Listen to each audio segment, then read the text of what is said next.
Amigos y amigas de Cuatro Vientos, una vez más estamos con ustedes transmitiendo desde la ciudad de Ensenada, Baja California, México. Muchísimas gracias por estar aquí en nuestra plataforma 4B TV y con el programa El Péndulo. Ahora nos vamos a trasladar, nos estamos trasladando por la vía de la internet, de estas redes sociales, amigos y amigas de Facebook, pero también con Zoom, hasta la ciudad de Zacatecas, Zacatecas capital, en los suburbios de Zacatecas. Y bueno, pues les presentamos al titular de este programa del Péndulo, nuestro querido amigo y ingeniero químico zacatecano Raimundo Cárdenas Hernández. Raimundo pues, es un sindicalista de origen. Fue militante del Partido Comunista Mexicano y también de toda la larga cadena de partidos de izquierda que se desprenden después de la desaparición del nombre del Partido Comunista Mexicano. También exdiputado local y federal, así como ex senador de la República. Estos cargos de elección popular los obtiene a través de las siglas del Partido de la Revolución Democrática, cuando ese partido pues, era algo decente todavía en México.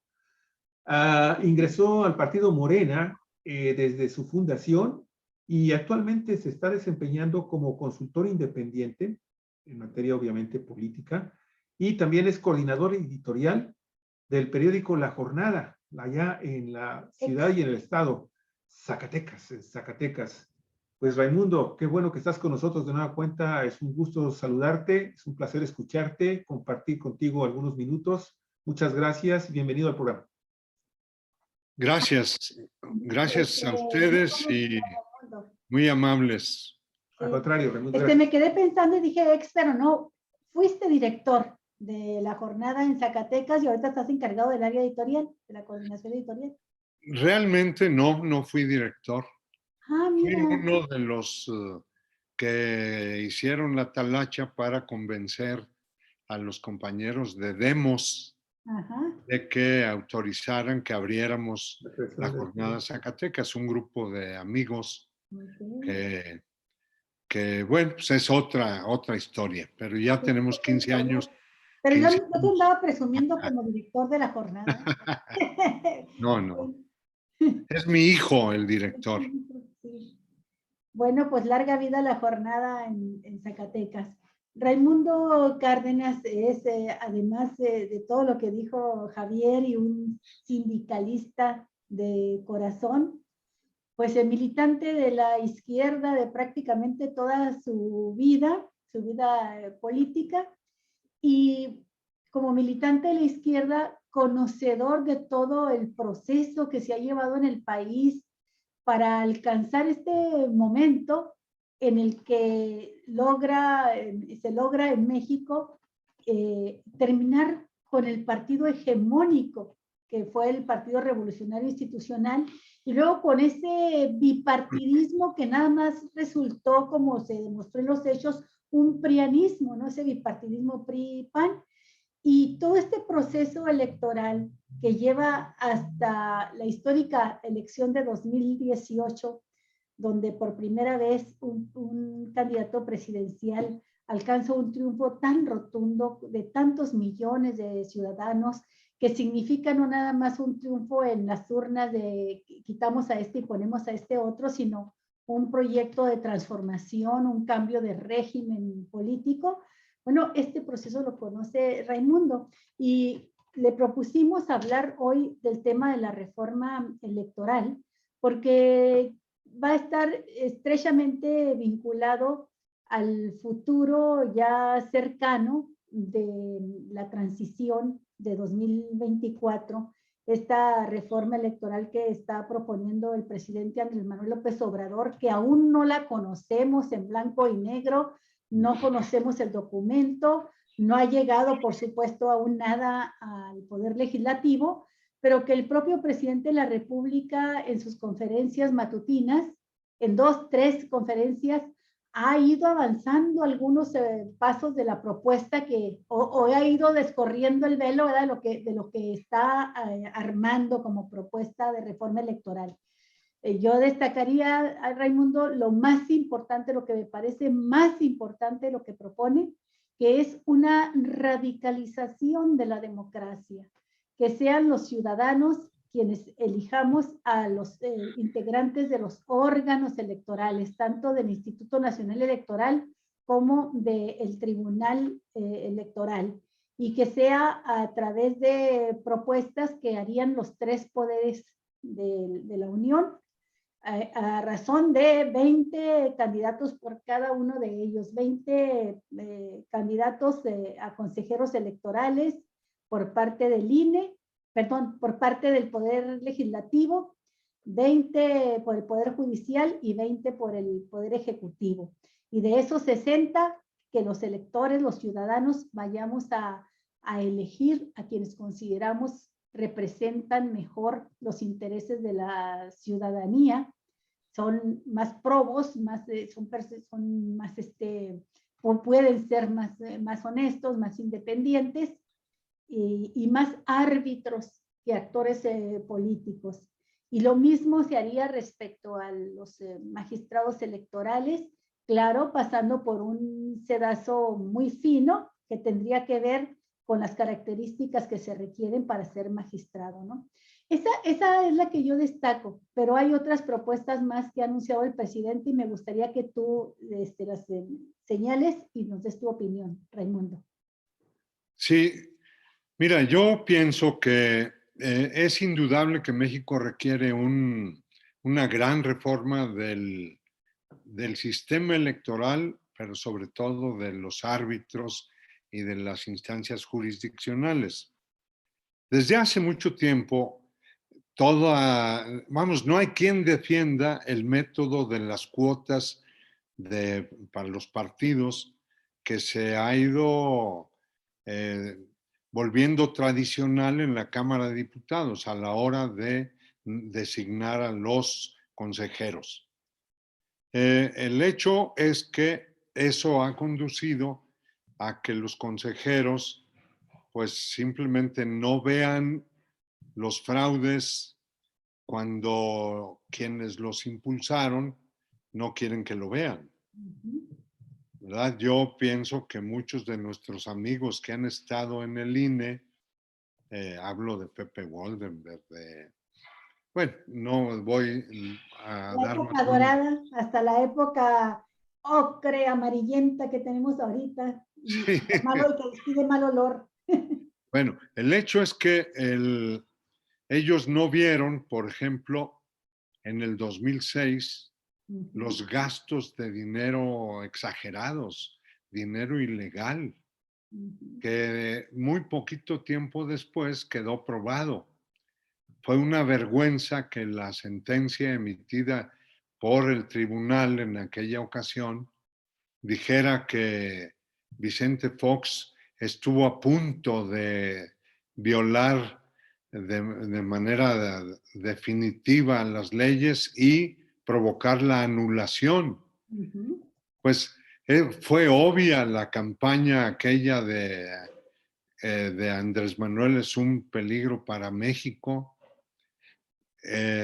Los organismos empresariales violentaron claramente la legislación y eso bastaba y sobraba para anular el proceso. Pero el propio Fox, 1 año, 2 años después, en una entrevista en Estados Unidos, él dijo que con el desafuero, pues sí, le ganó el round López Obrador, pero que él se desquitó en la elección. Y están pues todas las grabaciones que probaron la intromisión del Bester Gordillo y de varios gobernadores a los cuales, según sus propias palabras, se les pasó la mano para que Felipe Calderón fuera el presidente impuesto o, sí, impuesto de manera fraudulenta. Entonces, el órgano electoral debe cambiar porque además no han podido resolver un tema que es clave y que es el gasto o la fiscalización de los recursos, ¿verdad? Todo mundo admite que hay grandes cantidades de dinero que circulan en las elecciones y que pues finalmente nadie se ha ido a la cárcel por ese delito, que es atentatorio contra el cimiento de la democracia, que es el voto auténtico. No hay voto auténtico si se compra o si se vende. Y eso no lo pudo resolver el INE ni los tribunales. Y pienso que eso hay que quitárselo ya al INE. Pienso que es mejor darle esa función a la unidad de inteligencia financiera de Hacienda, que ahora ha cobrado mucha notoriedad por el buen trabajo que hizo el titular anterior, que renunció hace muy poco tiempo. Santiago Nieto. Exactamente. Él hizo, creo yo, buen trabajo, le puso mucha visibilidad al trabajo que puede hacerse desde esa instancia. Y yo pienso que si en poco tiempo se lograra que hubiera unidades parecidas en cada estado de la República, podría haber una fiscalización muy importante, no solo para las elecciones, sino para la vida de la nación en su conjunto.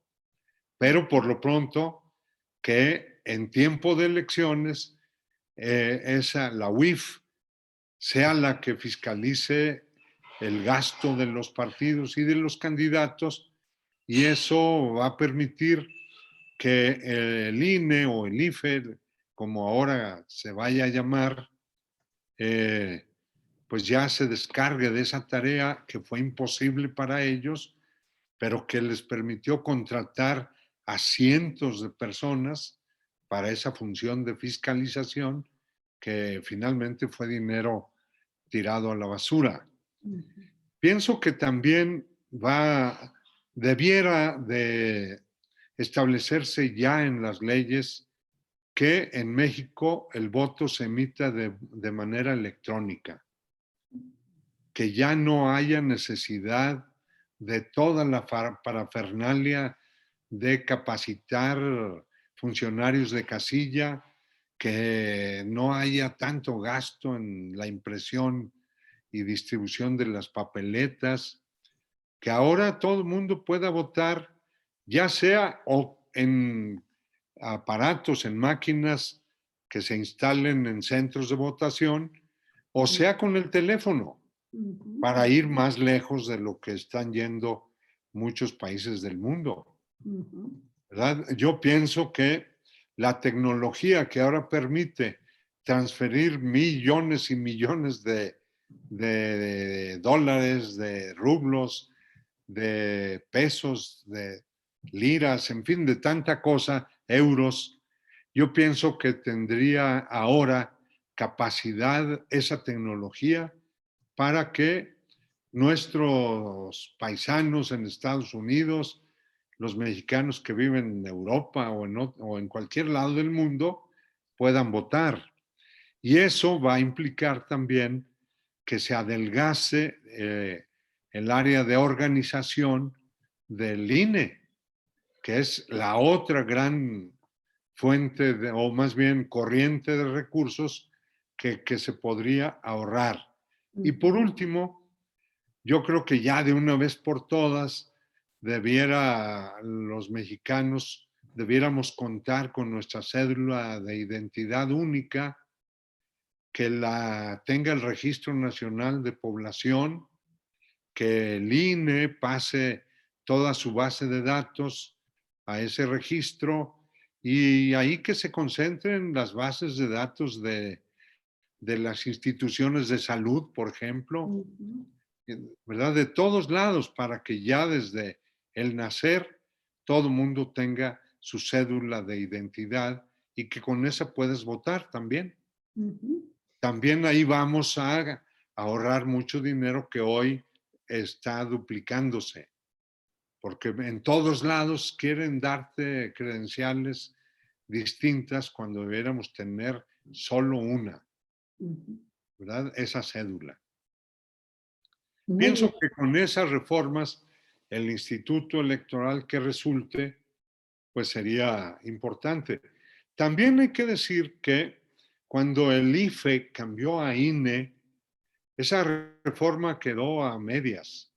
Fue la del 2008, 2009, que se intentaba que hubiera una centralización total de funciones. El Consejo General del INE sí se fortaleció, pero no terminaron la tarea de decirle adiós a las hoy llamadas OPLES. Exacto. ¿Verdad? Yo pienso que las OPLES debieran de desaparecer, pero que todo el aparato operativo en las entidades fuera local. Entonces tendríamos una cabeza fuerte, muy poderosa, que sería la que ordena todo, el INE, el Consejo General del INE, pero ya la operación en todo el país podría ser con el aparato de los órganos electorales estatales. Porque ahorita llega gente del INE de distintos lados del país, del servicio profesional de carrera, y desplazan a los locales. Entonces, pienso que por ahí podría haber un equilibrio importante. Los operativos en los estados locales y una cabeza del organismo electoral a nivel nacional. Ojalá que lo piensen bien. Sí, me parece, a ver, dime si me equivoco, me parece, Raimundo, que tú estarías de acuerdo, aunque con las peculiaridades estas de que se garantice la participación de los locales en los órganos locales, pero con un centro dirigido desde un organismo federalizado. Así es. Entonces, no estás en contra de la propuesta del presidente López Obrador que habla de esto precisamente, de crear un organismo federalizado que se encargue de la organización de las elecciones, sino nada más tú agregarías, pero que a nivel local sean las personas, todo el aparato nombrado localmente, no que venga de arriba, no que venga de arriba la designación. Aquí el problema es hasta dónde meten la mano los gobernadores, que es la razón por la cual se planteó que... No, por eso el organismo centralizado tendría capacidades para estar conduciendo el trabajo de todos los organismos locales que ya no tendrían prácticamente ninguna decisión importante a su cargo, ¿verdad? Pero mira, por ejemplo, los registros de candidatos a presidentes municipales, a ayuntamientos, es un calvario porque ahora han centralizado todo eso. Ni eso le dejaron a las OPLES. Entonces, pienso yo que eso es absurdo porque para esas cosas sí se requiere gente que conozca la vida política local, a las personas. Han cometido errores muy, muy graves porque se deciden las cosas locales a nivel nacional sin tener consideración ninguna por la vida local. Pero a fin de cuentas la iniciativa del presidente solo levanta ámpula, digamos, por la propuesta de que sea el voto popular el que los designe. ¿Qué piensas de eso, Raimundo? Yo lo que creo es que allí la clave está en cómo entran a competir las personas que consideren que tienen los méritos, el conocimiento, que son idóneas para el cargo. Pienso que no está tan mal que sean los poderes que propongan, pero a lo mejor tampoco estaría mal que las instituciones más acreditadas, las universidades, digamos, también pudieran proponer otros 20.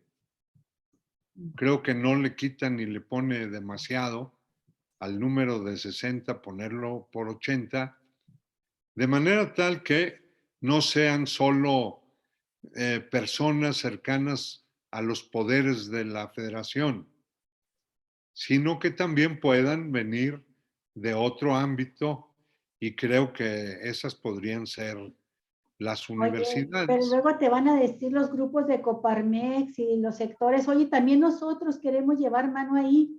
Y luego Sí, empiezan los cuestionamientos porque también existen muy fuertes cacicazgos dentro de muchas de las universidades, ¿no? Entonces, sí, pero ahí el tema es medir el asunto de la idoneidad. Porque, y sobre todo pienso yo, que probablemente en las próximas semanas hay que discutir qué tanto le agregaría el voto popular al procedimiento para impedir que en algunos lados los partidos tomen en sus manos algunas candidaturas de esas y que entonces haya una inequidad muy grande, porque algunos candidatos a ser consejeros del INE pueden ser apoyados por los partidos principales y los demás no. Y eso sería muy grave.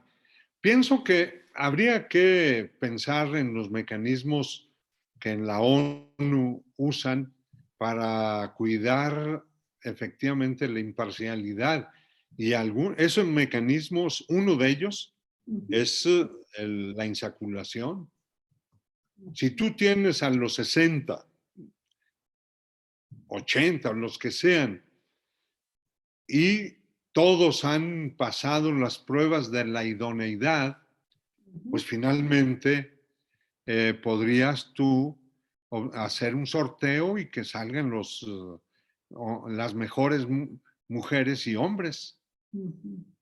Creo que eso en un primer momento garantizaría más la imparcialidad que una elección en la que a la hora de la verdad nadie sabe, nadie supo quién movió masas de electores en favor de uno o de otro aspirante.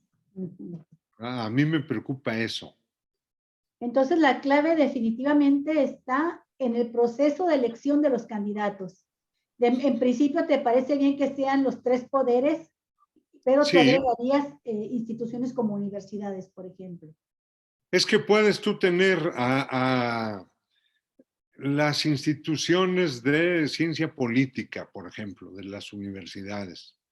Yo no sé cuántas escuelas haya de ciencia política. Ahí puedes agregar algunos otros colegios, en fin, y vía internet fácilmente pueden ellos reconocer a los más calificados, a la gente más honrada y darles paso. Finalmente pasarían al sorteo o a una elección que no deja de tener su dosis de azar, ¿verdad? Sí, claro. O sea, porque serían tantos que el elector no los conoce y puede ser que muchos electores o lleven línea o allí a la hora de la verdad Un Tin al Tin Marín. Marín, ¿verdad? Voten al Tin Marín y vámonos. Sí. Sí, Fíjate que ahorita que estás mencionando esto, Raimundo, sí. precisamente tuvimos un programa el lunes con un colaborador de nosotros muy estimado, Armando Duarte, y platicábamos de esto. Y de nueva cuenta, cuando te estoy escuchando en este momento, lo que estás comentando, lo que dice Olga también sobre el tema de cómo seleccionar a estos candidatos, me viene siempre a la mente el hecho de un rotundo fracaso del actual Instituto Nacional Electoral, en el que muy pocas personas han hablado. El INE tiene una enorme cantidad de funciones. Una de ellas es educar al pueblo mexicano en materia de democracia. Yo recuerdo hasta antes de la elección del 2006, el INE, entonces Instituto Federal Electoral, frecuentemente emitía unos folletitos que más o menos tenían cierta distribución más o menos masiva, en donde de repente tú tenías la oportunidad de encontrarte en la calle a alguien del instituto que te entregaba esos folletitos, Sí, cómo que eran no. una especie como de compendios, una cositas así, muy bonitos, muy bien ilustrados, muy sintetizados, muy Muy bien, didácticos. muy Yo didácticos. recuerdo uno sobre todo sobre el Estado. Así es. Fue muy importante ese. Y los valores de la democracia, en fin. Claro. Algo que en realidad quienes teníamos la oportunidad de leerlo nos servía de mucho para irnos formando en los conceptos que cotidianamente deberíamos estar utilizando en materia político y política electoral. Pero 2006 llega y eso prácticamente desaparece. Y en la última década, los últimos 8, 6 años atrás, pues son materiales que prácticamente ya han desaparecido o al menos no tienen difusión o no tienen la difusión o no tienen la cantidad de números impresos o en el propio portal del instituto, porque créeme que yo he buscado también material en ese sentido, que tiendan a educar al pueblo mexicano, que tú sabes que traemos un enorme rezago en materia de lo que es la democracia, ¿sí? Prácticamente desde que éramos todavía pueblos aztecas, pueblos mesoamericanos, verticalmente nos gobernaban. Bueno, tenemos muy poca experiencia y muy poco conocimiento de lo que es finalmente la democracia y de ahí avanzar hacia la democracia participativa, que es lo que estamos tratando de hacer. Entonces, ahorita como que a cuentagotas nos están dando ya una opción de poder tener esos 60 postulados por los tres poderes de la nación, y cosa que de cualquier forma sigue siendo de élite. A mí me parece muy interesante lo que tú estás diciendo de la academia, cierta academia también, cierta academia comprometida, honesta, vertical en su sentido de principios, de moral, de ética, de profesionalismo. Sí, claro. Pero sí el papel del INE en materia educativa, yo no sé si se haya propuesto o incluirá esta iniciativa de reforma del presidente López Obrador, de reforma electoral, no sé si está incluido un cambio profundo, ¿sí? Y un presupuesto especial, porque en la medida de que el pueblo mexicano finalmente tenga la oportunidad de conocer y de actuar democráticamente, con todos los valores que ello representa, entonces esto de que, bueno, pues de que sean 60 personajes nombrados por lo legislativo, el ejecutivo y el judicial, pues pues la verdad es un avancito, está bien, son esas victorias medias pírricas en las que uno durante los últimos 3 años y medio como que nos hemos ido acostumbrando que, bueno, es algo, es un avance, que es muy importante. Sí. Y eso relacionado también con la necesidad, y eso lo comentaba en la pasada edición del lunes, la necesidad de que también en este momento se convoque a una profunda reforma para los partidos políticos, porque mucha de la corrupción, mucho de la antidemocracia que se genera en este país se da en primer lugar en los partidos políticos. Ve tú nada más cómo se seleccionan los candidatos en todos los partidos habidos y por haber. Es suena harakiri, ¿no? Porque ¿quién lo va a hacer? ¿Los legisladores? Prianismo, incluso estos morenistas que reproducen también mucho del prianismo. ¿Quién va a hacer esta reforma a los partidos políticos? Pero fíjate, yo lo que creo yo eso precisamente, nada más con eso termino.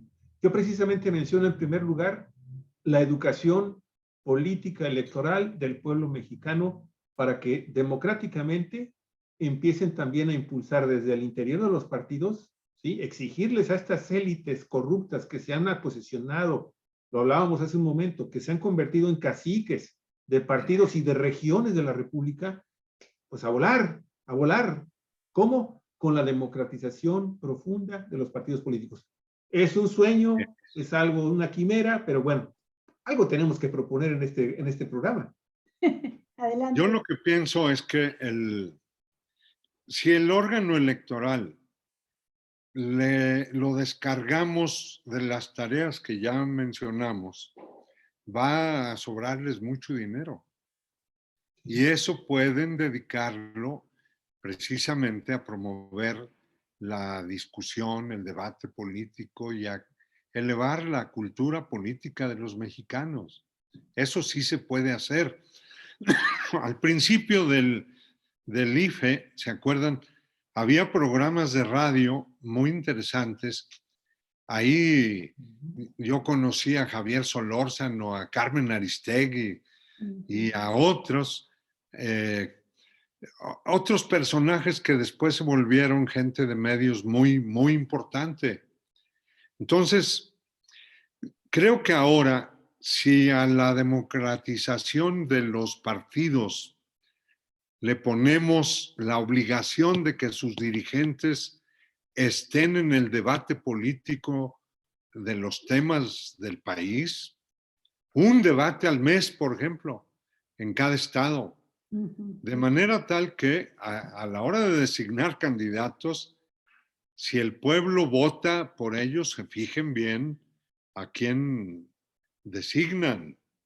Porque ahorita tenemos un problema de una élite política que es designada desde de dedazo, desde arriba. Sí. Y entonces no saben nada, no tienen ni idea de para qué son los partidos políticos. Y pienso que lamentablemente el presidente no tiene muy claro eso, porque él ha estado muy inconforme con el sistema de partidos desde hace mucho. Sí. ¿Verdad? Y por eso creo que no tiene una propuesta hasta hoy. Ojalá y nos dé la sorpresa de que nos haga una propuesta que empodere a los militantes. Dos, que haga obligatorias las elecciones primarias en todos los partidos y para candidatos de todos los niveles. Y sobre todo, que haya transparencia en el uso de los recursos. Andrés Manuel ha propuesto que disminuya el costo de los partidos políticos, lo cual me parece muy bien. Es una reforma que solo va a pasar si el presidente de la República se coloca al frente de una campaña muy fuerte de presión a los legisladores. Sí. Si no los presiona, habrá unanimidad en contra, porque ya se volvieron adictos al dinero, Sí, a mucho dinero. mucho. Sí, claro. Sí, ¿sabes Entonces, qué, Raimundo?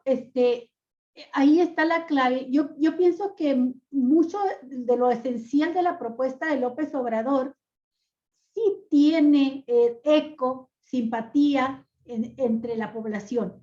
O sea, si ya estuvo bueno este tipo de INE, ya estuvo bueno este derrochamiento, ya no queremos más este tipo de partidos políticos, ya queremos elecciones creíbles, en fin, y sí, yo creo que es atractiva también la idea de participar en la elección de los consejeros. sí, claro, claro.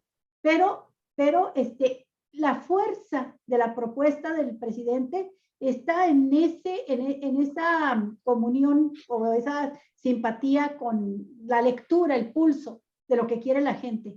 Y es la única manera de poder obligar a los partidos políticos a la hora de legislar que apoyen esta propuesta, porque los partidos políticos, Raimundo, tú lo sabes, ser dirigente, parte de la dirección de un partido político, es estar en el Olimpo económicamente, porque es mucho el dinero y se queda a esos niveles. Yo no sabía hasta hace poco que era mucho mejor cargo ser dirigente de un partido que ser senador de la República, y es mucho decir, ¿no? Además de que no tiene una fiscalización real, puntual de los gastos. Y eso ha corrompido también la vida partidista, ha enriquecido a caciques que se quedan viviendo de ello, aun cuando el perro ya está muerto, siguen como garrapatas chupando de ahí de esa sangre que es el presupuesto que se les destina. Yo a veces pienso en el PRD y otros partidos como perros moribundos llenos de esa garrapata, ¿no? Entonces creo que, aunque suene muy fuerte, pero sí es hora de que se dé esa transformación fuerte, pero tiene que ser con la gente, Raimundo. Tienes razón tú, con el presidente poniéndose al frente, y con el presidente, creo que López Obrador no cree en los partidos políticos, y eso es donde a mí también me preocupa. Que sí necesita creer, por lo menos hacer una propuesta de un tipo de partido político que represente más los tiempos que estamos viviendo, porque los partidos políticos son esenciales en el sistema político mexicano. Sí, en la competencia política. Sí. Pero deben ser partidos que realmente permitan que la gente con vocación política pues entre al partido que le guste y pueda tener reales oportunidades en ese partido que escogió de o ser candidato de elección popular o hacer carrera interna de partido. Porque ahorita no se puede hacer eso para un ciudadano común y corriente. Tienes que estar cerca de los jefes de las tribus para que medio tengas alguna oportunidad. Sí. Entonces, ese es un gran tema. Luego, me preocupa que por el tema del dinero, del ahorro, se vaya en una dirección equivocada. Yo veo el tema de que disminuyan los diputados y senadores, sobre todo lo primero, como una dirección equivocada. A mí no se me hacen muchos 500 diputados para una población de 127 millones o de 160, dependiendo de si tomamos en cuenta a los que viven fuera del territorio.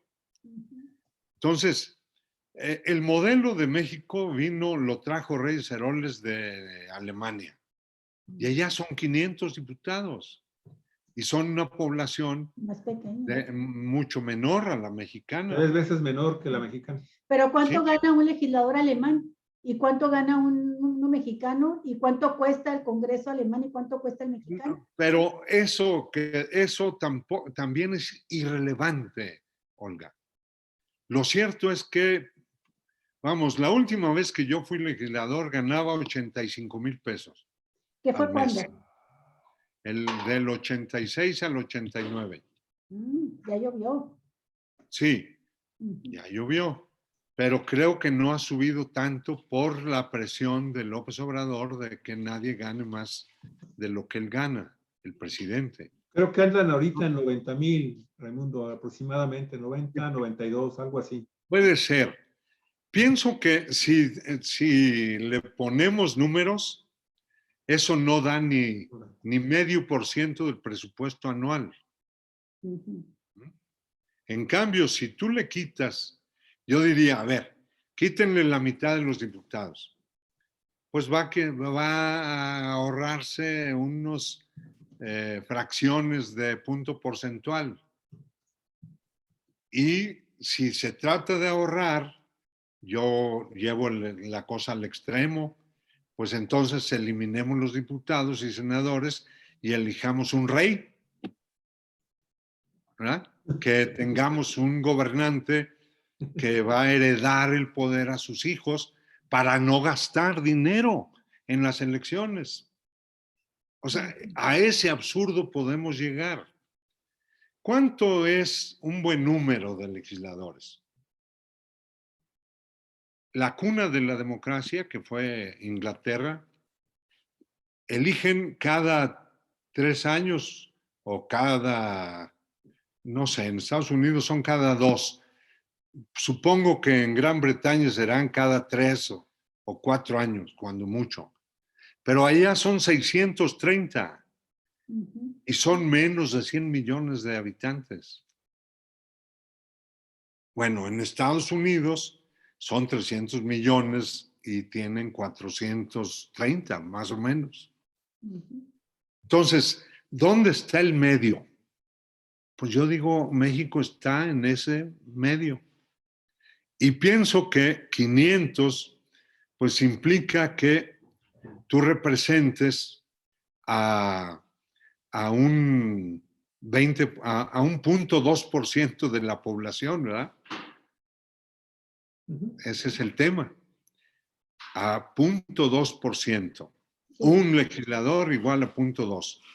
Si le quitas a la mitad, pues vas a representar muchos más, pero entonces habría menos posibilidades. Pero yo voy a una cosa más pragmática. Yo digo, a ver, presidente, quítenles diputados pluris, quítenles 100 a los partidos y que esos se elijan por parte de los pueblos indios y una mitad, 50, los elijan los migrantes por medio de una circunscripción plurinominal en Estados Unidos, en donde haya dos listas, una de hombres y otra de mujeres, y que la gente vote en lista abierta, ¿verdad? Para que la gente misma ordene la lista y entren las 25 mujeres más votadas y los 25 hombres más votados. Y así podría haber paisanos de Chicago, de Dallas, de Nueva York, de California, en fin. Pienso que se pueden incluso hacer pequeños territorios para que sea mejor la distribución. Pero creo que eso le sirve más al pueblo mexicano para cohesionarse los que vivimos aquí con los que viven allá en Estados Unidos, básicamente, y que allí haya la elección sea un vínculo muy poderoso, porque ahorita el único vínculo que tenemos casi son las remesas, y eso no es justo para ellos. Oye, Raimundo, nada más que yo sí quisiera precisar un dato. Hasta donde sabemos, la propuesta de reforma electoral, política en México, política electoral de Andrés Manuel López Obrador, no contempla la desaparición de todos los diputados plurinominales. Él habla de una reducción, de una disminución. Sí. Y eso significa que, te digo, estamos hablando sobre supuestos porque no sabemos realmente el contenido específicamente de este tema. Sí, no sabemos, ¿sí la sabes tú? Sí, han dicho que 100. Okay. O sea, la propuesta sí es reducir. Y ha dicho que está estudiándose todavía si es la reducción total con la eliminación de las pluris o si nada más se reduce una parte de ellas. Eso es lo que ha dicho. Entonces, aquí el asunto es que este sistema de los plurinominales, de los diputados plurinominales, en esencia no es malo. Hay que recordar que en la reforma electoral que se hace, creo que precisamente con Reyes Heroles, pues es el que impulsa esta figura para que comiencen también a tener voz y voto en el Congreso de la Unión, pues las minorías, los partidos minoritarios, ¿no? Que en este caso, pues benefició fundamentalmente a la llamada izquierda mexicana.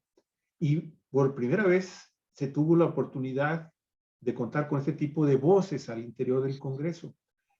Tú tienes mucha razón, Raimundo, cuando hablas de que el riesgo al extremo, que hasta parece irónico, y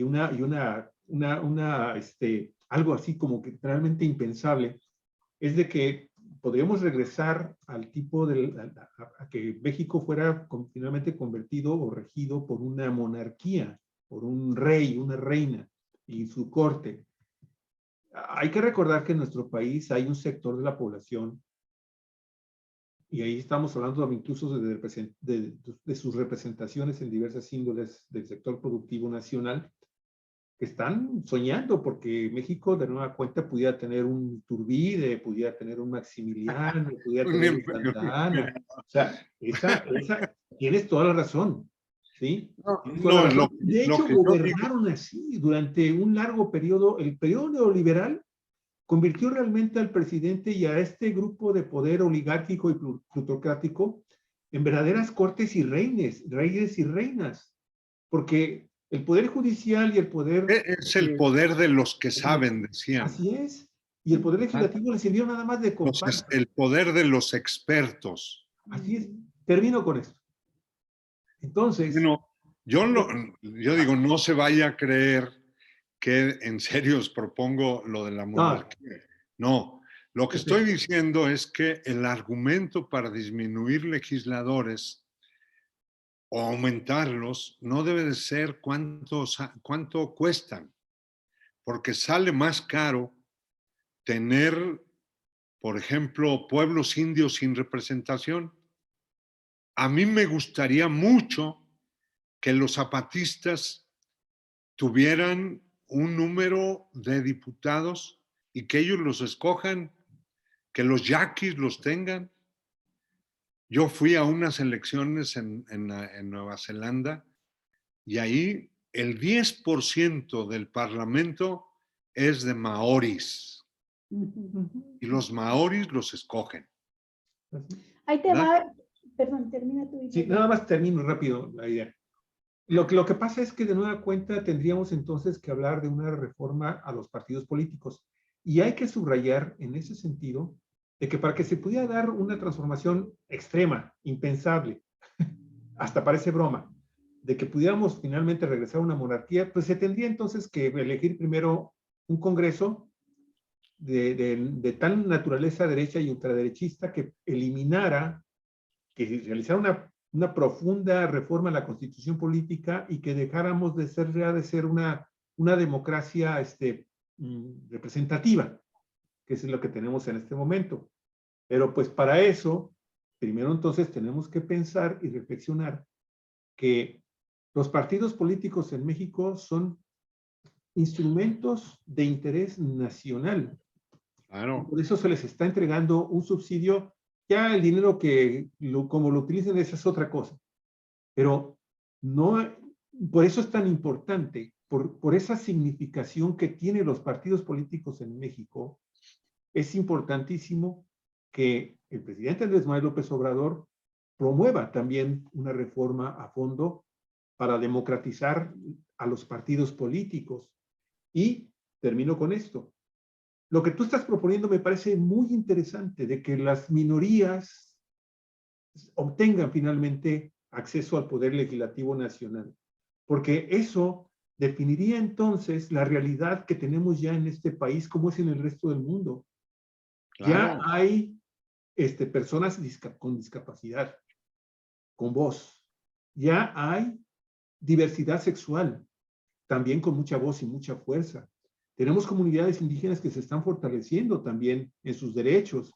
O sea, ya hay una cantidad de grupos que efectivamente no pueden estar ya bajo la órbita de los partidos políticos porque la pervertirían a esos movimientos, ¿sí? Y entonces, es por eso muy importante, yo me sumo a lo que tú estás diciendo, Raimundo, sí, esta reforma también debería de contener acciones muy específicas, aunque cuidado con la usurpación de personalidades, porque aquí en Baja California hubo usurpadores de personalidades indígenas que se querían agandallar los puestos que el Tribunal Electoral del Poder Judicial de la Federación le otorgó específicamente para las comunidades indígenas. Y aún así los partidos se salieron con la suya, en algunos casos. Pero en fin, Raimundo, eso era lo que yo quería comentar. Sí. Olga, perdón, adelante. Yo pienso que entonces se trataría de mantener una Cámara de Diputados de 500 y que esos pudieran representar, pudieran definirse de otro modo, porque eso es, ahí está la clave. ¿Cómo los escoges? Yo solo señalo unas tendencias. Los últimos países del mundo que se han vuelto independientes, por ejemplo, después del proceso de descolonización, la mayoría adoptaron sistemas parlamentarios. Y la mayor parte de esos sistemas parlamentarios son de representación proporcional completa. No hay uninominales. Exactamente allá iba a preguntarte, Raimundo, porque casi desde que nacieron los plurinominales ha habido una campaña sistemática de los partidos dominantes en turno en contra de los plurinominales. Sí. Y es una campaña que ha calado hondo en la población porque han visto los plurinominales como parásitos, ¿verdad? Que llegan sin hacer campaña siquiera y llegan a sentarse en una curul, nada más porque los grupos de poder adentro de cada partido político definieron la lista de a quién le tocaba. Y ahí tenemos los ejemplos de las tribus en el PRD, sí, claro, y los demás grupos, porque todos los partidos tienen sus tribus y ahí decidieron, ¿no? O tienen su mandamás. Bueno, por eso, entonces, en la representación proporcional, por favor, me gustaría mucho, Raimundo, que nos dieras una explicación de por qué esto que conocemos como pluri y que significa representación proporcional a la votación realmente obtenida ¿Por qué podrían ser todos realmente plurinominales? Y sería quizá lo más democrático para poder llevar a este principio democrático de tantos votos, tantas curules, tantos escaños. A ver, para poner un ejemplo cercano a ustedes, ¿cuántos distritos tiene Baja California? ¿Federales o estatales? No, locales. Federales. 8. Federal. 8. 8. Y se escogen en territorios, ¿verdad? Definidos. Así es. Muy bien. Allí el problema es que en un sistema pluripartidista, el partido minoritario, pero el más grande, todos pueden ser minoritarios. Y el más grande de esos puede ser un partido que tenga el 35% y gana el distrito. Sí. Entonces no está representada la mayoría. Exacto. Las diputaciones de mayoría son de mayoría relativa. Pero en sistemas pluripartidistas, esas mayorías relativas no son más que la minoría más grande. Exacto. Y en un extremo puede ocurrir que un solo partido tenga el 35% en cada distrito y se lleva todos los diputados de mayoría. Entonces sería un partido que tenga 35% de la votación, pero tiene el 100% de los diputados de mayoría, estamos hablando. Si desaparecen los pluris, pues ya tendría toda la representación. Bueno, pues sí. Entonces, lo que yo digo es que si en Baja California tenemos esos distritos y le tocarían de los otros 200 de los pluris, supongamos que le toquen, si repartimos territorialmente según la población, pensemos en que les toquen otros 5. Entonces tendrían 13 diputados por todos.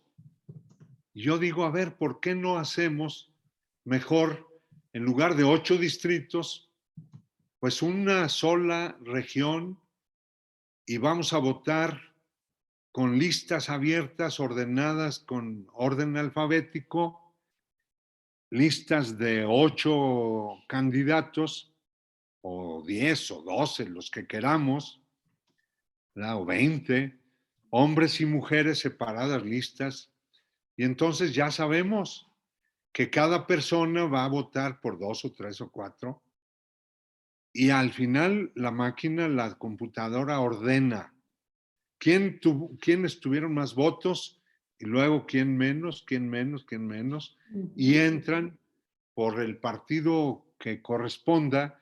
Si un partido tuvo el 10%, le toca el 10% de la lista de mujeres y el 10% la lista de hombres. Exacto.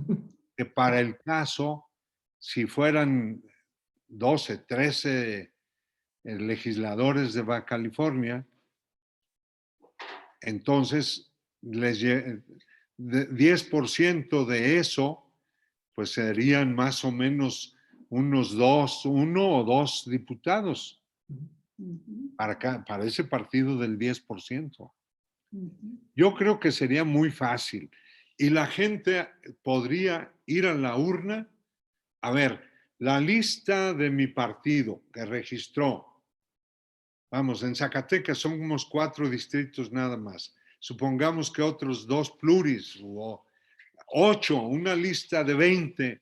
Y de esos cada persona escoge a 2 o a 3 y escoge la máquina, suma y te da a quienes que resultaron electos por el partido tal y cual. ¿Quién hizo campaña? Todos. Porque como van a decir, vota por la lista de Morena. Y dentro de la lista de Morena, vota por Olga. Y habrá otros que digan, no, yo voto por Lola. ¿No? Pues sí. Sí, claro. ¿Y quién ordena la lista? Ya no son las cúpulas de los partidos. es el pueblo, la población, el elector, el que ordena la lista. Yo pienso que es sencillo hacer eso y se facilitaría la representación de las cuotas, porque ahí ya no entraría esto que es injusto de que en este distrito va un hombre, en este otro va una mujer. Ah, entonces, ¿quién decidió eso? Son decisiones antidemocráticas que eliminan en un lado a las mujeres y en otro lado a los hombres. En cambio, si solamente es la diversidad de las minorías, olvídate, es cuento de nunca acabar. Es mujer y es indígena. Así es de nunca acabar.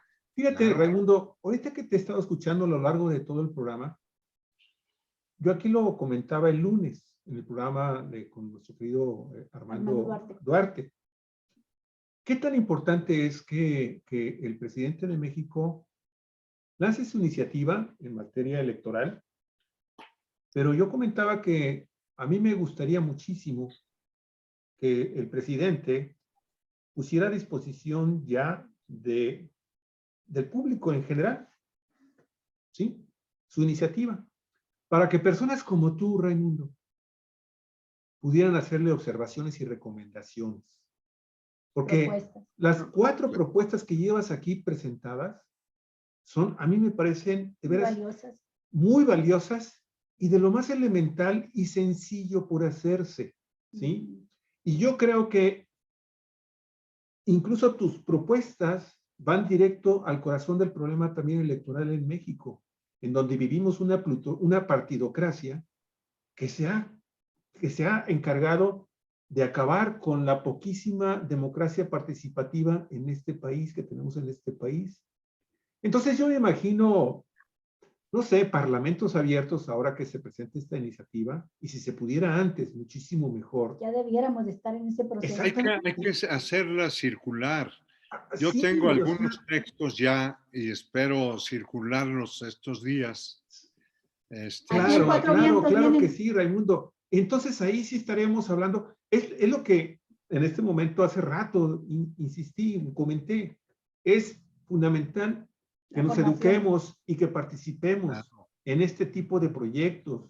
Sí, que no le tengamos miedo a la opinión incluso de los adversarios, porque a lo mejor los adversarios por ahí pudieran meter alguna idea muy interesante, aunque vimos lo que es la chambonada que metieron ahora con su iniciativa de reforma en materia eléctrica, ¿no? PRI, PAN y PRD, puras tonterías, pero que finalmente nos vienen a demostrar que sus intereses son otros, no el beneficio del pueblo mexicano en general. Pero, Raimundo, es importantísimo. Yo me imagino, así como tú, la verdad, este país puede tener 10,000, 15,000 voces muy especializadas, bien intencionadas, que le podrían dar a México una ley de reforma electoral ejemplar a nivel mundial. Sí. Fíjate, Raimundo, por ejemplo, nosotros tuvimos aquí en Cuatro Vientos a un colaborador extraordinario que nos dejó porque fue electo, fue ya director del Colegio de la Frontera. Víctor Alejandro Espinosa. Y bueno, él es un experto en materia electoral, ha dedicado todo su estudio como sociólogo y analista político a la materia electoral. Y no hay estudios sobre todo el proceso que ha llevado Baja California en alternancia política y demás, estudios más valiosos que los que ha hecho él, y es consejero electoral federal. Y coincide con tu propuesta plenamente en cuanto al voto electrónico. Y él plantea, incluso dice, es cosa de quitar ya todo este sistema de casillas y toda esta parafernalia de nombrar a tantas mesas directivas de casillas, representantes de partidos. Dice, con un equipo humano más reducido, se puede lograr mucho creando, y él usa la palabra centros de votación electrónica. En lugar de tantas casillas, en los lugares más conocidos por la gente y de más fácil acceso, ahí pasa un centro de votación con sistemas electrónicos que te puede resolver muchísimo, incluso ayudar a corregir los problemas a veces intencionados y a veces no, a veces errores del cómputo de los votos, ¿no? Así bueno, es. esa propuesta, por ejemplo, del voto, de la votación electrónica, la he escuchado en muchos más conocedores, expertos, consejeros o exconsejeros electorales, y así como estas, hay más propuestas. Tú ya has adelantado algunas que me parecen importantísimas. Por ejemplo, Raimundo, esto que mencionabas tú, olvidé el lugar, la nación que tiene un porcentaje bien definido para los pueblos originarios. En Nueva Zelanda. Nueva Zelanda. Bueno, pues aquí el INE definió, claro, con criterios también del Tribunal Electoral, creo que 21 o 22 distritos que son indígenas, que por obligatoriamente tienen que llevar candidaturas indígenas. Pero también hay indígenas en muchos, en los otros 280 distritos, ¿no? Entonces, tu propuesta, por ejemplo, de que que queden representados proporcionalmente en la población que son dentro del Congreso, en las pluris, con un mecanismo que no es tan difícil de definir, creo que es muy buena, porque te resuelve de entrada también el problema de los partidos manipulando esta política de acción afirmativa hacia los pueblos indígenas, a los indígenas y sus comunidades. Ahorita hay aquí en Baja California una iniciativa que surgió desde los pueblos indígenas para que no les usurpen su identidad y que sean respetados sus derechos a que ellos en asamblea con usos y costumbres nombren a los candidatos y sean considerados en las listas de candidaturas. Falta ver el mecanismo, cómo pasan la barrera de los partidos políticos. Pues sí. Pero tiene que formar parte esto de una reforma federal, así a ese nivel, porque de otra manera es una guerra, una pelea muy desgastante, municipio, estado por estado, ¿no? Entonces, en una gran reforma electoral me gusta tu propuesta de que en lugar de disminuir los pluris se garantice la participación de los excluidos hoy. Sí, de todos los que quedan en acciones afirmativas hoy y que no se les puede cumplir realmente, que queden en esa proporción en los órganos de gobierno, de legislativos, ¿no? Bueno, estimados amigos, amiga, ya me tengo que ir, ahora sí. Ya lo sé, pero se nos quedan pendientes temas de aquí mismo. Pues ya abordamos, me parece, cosas que son fundamentales, pero bueno, pues ya esperaremos a que empiecen a surgir las propuestas y a lo mejor hasta organizamos una mesa, un foro, Raimundo. Sí, hay que pensar qué hacemos, pero pasando el 10 de abril hay que abrir 1000 flores. Nomás por último, Raimundo, esto de la formación política que tanto insistió Javier y que también tocaste tú. Sí. Cada partido tiene un dineral para formación política y no hacen nada al respecto. El INE tiene recursos para formación política y se los gasta en quién sabe qué. Entonces, creo que esto debe estar en la reforma electoral nueva. Un porcentaje fuerte de recursos que se destinan a las elecciones, llevar a la cultura y la formación política de los ciudadanos. Así es, estimada amiga. Vamos haciendo ruido con propuestas. Muy bien, señor. Muchas gracias. Pues muchísimas gracias, Raimundo, muy amable, ¿eh? De veras, ha sido muy aleccionador y muy reconfortante saber que hay ciudadanos como tú que pues nada más están esperando un llamado, ¿verdad? Para que estas cosas se democraticen también, la forma en cómo se presentan algunas iniciativas de ley y de reformas. Gracias, Raimundo. Gracias. Un abrazo hasta Zacatecas y a ustedes, amigos, amigas de Cuatro Vientos, muchas gracias por seguir este programa. Compártalo con sus contactos en redes sociales y ayúdenos a que las ideas lleguen a más gente. Así es. Muchas gracias, Raúl Florencio Lugo. Muchas gracias, Clau Flores. Muchas gracias, Carlos Castelo. Muy amable tus comentarios. Eduardo Vadillo, muchísimas gracias. Carlos, fíjate que Carlos Castelo metió un dato muy interesante, un comentario muy interesante sobre la necesidad de crear una sola identificación para México. Es lo que estaba diciendo. Sí, lo que estaba diciendo, efectivamente. La credencial única. Pues es que tenemos, menciona ISSSTE, la militar, la cartilla militar, el seguro social, la licencia de manejo, el CUR, el registro federal de causantes, el INE, tantas y tantas credenciales que la verdad uno a veces no sabe ni dónde guardarlas.